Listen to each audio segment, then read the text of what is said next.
আসসালামু আলাইকুম রহমতুল্লাহ। সম্মানিত ভিউয়ার্স, আপনাদেরকে স্বাগত জানাচ্ছি জমজম ট্রাভেলস বিডির পক্ষ থেকে। আজকে আমরা যেই স্ক্রিন রেকর্ডটি দেখব সেটি মূলত হজ প্যাকেজ রিলেটেড। তো আমরা জানি যে হজ প্যাকেজের খরচটা মূলত ভ্যারি করে দুইটা প্রধান কারণ। একটি হচ্ছে হোটেলের অবস্থান এবং হোটেলের মান।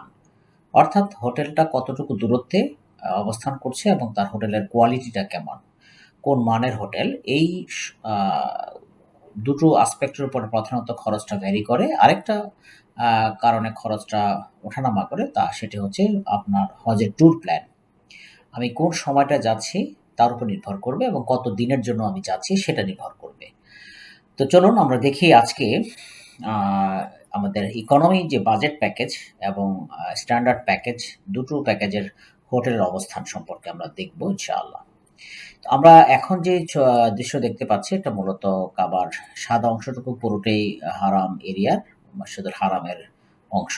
মূলত এইখানকার আউটার বর্ডার থেকে মূলত মানে দূরত্বটা মাপা হয়। তো আমরা এলাকা হিসেবে সবচেয়ে প্রচলিত হচ্ছে আমাদের মেসফালা। আপনারা দেখতে পাচ্ছেন যে মেসফালার এখানে বিশাল এরিয়াগুলো সব ভেঙে ফেলেছে, কিছু বিল্ডিং নাই এবং কাছাকাছি জায়গাতে প্রচুর বিল্ডিং ছিল, এই জায়গাগুলোতে হোটেল ছিল। কোনো কিছু হোটেল নাই। গত বছরের মধ্যে সব ভেঙে ফেলেছে। আ সুতরাং একেবারেই ফাঁকা। এখানে আমি দেখেছি খুবই অল্প সংখ্যক কিছু বিল্ডিং এবং এখানে বিল্ডিংগুলো মেক্সিমাম বিল্ডিং এই বছর হজ মানে ২০২৭ এর আ হজে এগুলো ব্যবহার হবে না। খুবই অল্প সংখ্যক হোটেল এখানে থাকবে।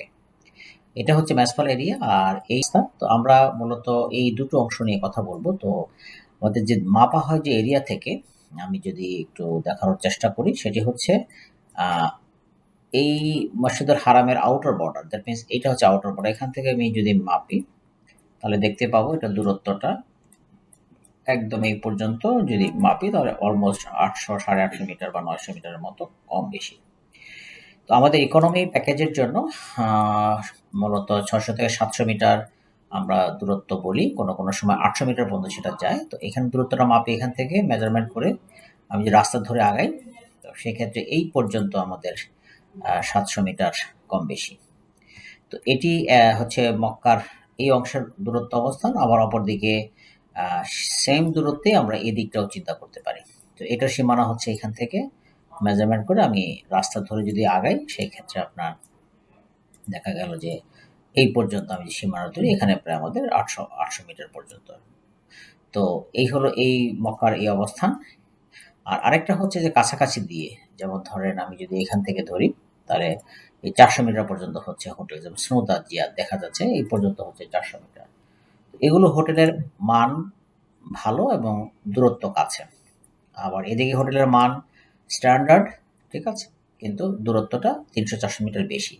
তো এই ২ টা অবস্থানের কারণে খরচটা ভ্যারি করে। যেমন এই খরচ এখানকার যদি মাসেরা লাইজ এই হোটেলটা চিন্তা করি, এই দূরত্বটা সেখানে খরচ আসে ৳৬.৫ লাখ। আবার এই সুনতা জিয়াদ এই স্ট্যান্ডার্ড হোটেল যদি আমি চিন্তা করি তাহলে খরচ আসবে ৳৭.৫ লাখ। শুধুমাত্র দূরত্ব আ কমছে এবং হোটেলের মান অনেক বেশি ভালো হচ্ছে। এটি হচ্ছে মক্কার হোটেলের অবস্থান। পাশাপাশি মদিনাতে যদি আমি চলে যাই, মদিনাতে এই হলো মসজিদে নববীর পুরো এরিয়াটা, যা দেখা যাচ্ছে এই অংশ সব সহ। সো এখানের মধ্যে সবচেয়ে নিকটতম এরিয়াগুলো হচ্ছে এই অংশটুকু যা দেখতে পাচ্ছি আমরা, এই অংশটুকু দেখতে পাচ্ছি।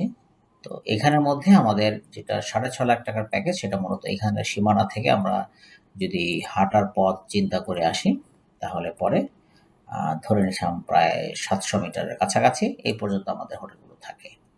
৳৬.৫ লাখ প্যাকেজে। ৳৭.৫ লাখ প্যাকেজে মূলত এই উইদিন 4 to 500 মিটারের মধ্যে থাকে। আমি যদি মেপে এখান থেকে দেখাই, এই পর্যন্ত দেখা গেল যে ৩৫০ মিটার। অথবা আমি যদি দূরত্বটা সবচেয়ে বেশি চিন্তা করি, এখান থেকে আ সীমানা থেকে এই লাস্ট হোটেল পর্যন্ত যদি চিন্তা করি তাহলে ৫০০ মিটার। সো এখানে আমাদের বলাই থাকে ৩০০ থেকে ৫০০ মিটারের মধ্যে হোটেল হবে। আর এখানে যেগুলো বলা হয় ৬০০ থেকে ৭০০-৮০০ মিটার পর্যন্ত আমাদের হোটেল হবে। তো এই দূরত্বের সামান্য দূরত্ব এবং হচ্ছে আপনার হোটেলের মানের কারণে আমাদের খরচ প্রায় ৳১,০০,০০০ কম বেশি হয়ে যায়। এই হচ্ছে আমাদের মদিনার অবস্থান। পাশাপাশি আমাদের আজিজিয়াতে যে অবস্থানটা হয় সেটি হলো, আজিজিয়ার সবচেয়ে বেস্ট লোকেশন যেটা সেটা হচ্ছে জামারার সবচেয়ে কাছাকাছি জায়গা। তো জামারার সবচেয়ে কাছাকাছি জায়গা বলতে এতটুকু মেইনলি এই পর্যন্ত জামারা নিকটবর্তী জায়গা এবং যেখান থেকে জামারা যাওয়াটা খুব সহজ। ঠিক বাসের মাধ্যমে চলে যাওয়া যায়, আবার পায়ে হেঁটেও সহজে এসকেলেটর দিয়েও চলে যাওয়া যায়। এটা সবচেয়ে নিকটতম জায়গা। আরেকটা হচ্ছে আপনার সিরসা। এখান থেকেও আমরা চমৎকার জায়গা, এখান থেকেও পায়ে হেঁটে সহজেই জামারে চলে আসা যায়। তো মূলত এই দুটো মেইন অবস্থান থেকে আমাদের হাজী সাহেবদেরকে আমরা রাখার চেষ্টা করি। অন্য কোনো জায়গাতে না, যেখানে অনেক বেশি দূর হয়ে যায় সেই জায়গাগুলোতে নয়। এই হলো মোটামুটি মক্কার অবস্থান, আজিজিয়া বা সিরসা আর হচ্ছে মদিনা। এরপরও যদি কোনো প্রশ্ন থাকে অবস্থানগত বিষয়, সেগুলো আমাদেরকে জানালে আমরা তার উত্তর দিতে পারবো। আর যেহেতু এখন ওপেন সবকিছু গুগল ম্যাপের মাধ্যমে দেখা যায়, সহজ হয়। তো এই কারণেই আমরা চেষ্টা করেছি আপনাদেরকে তথ্যগুলো দেওয়ার জন্য। আশা করছি আপনারা কিছুটা হলেও উপকৃত হবেন ইনশাআল্লাহ। আপনাদেরকে সকলকে ধন্যবাদ। আসসালামু আলাইকুম ওয়া রাহমাতুল্লাহ।